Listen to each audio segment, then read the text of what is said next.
শ্রী শ্রী ঠাকুরের লেখা বই অভয়বাণী শুনুন আর জীবনকে পাল্টে ফেলুন।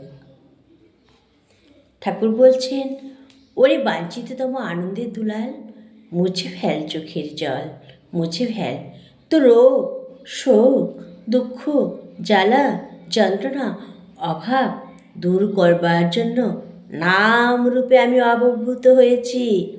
আমি মৎস্যরূপে বেদ উদ্ধার, কূর্মরূপে মন্দার গিরিধারণ, বরাহরূপে হিরণ্যক্ষ বধ, নৃসিংহরূপে হিরণ্যকশিপু সংহার, বামন রূপে বলিকে ছলনা, পরশুরাম রূপে 21 বার পৃথিবী নিক্ষত্রিয়, রাম রূপে রাবণ বধ, বলরাম রূপে প্রলম্ব দ্বিবিধ বিনাশ, কৃষ্ণ রূপে ধর্ম সংস্থাপন করেছিলাম।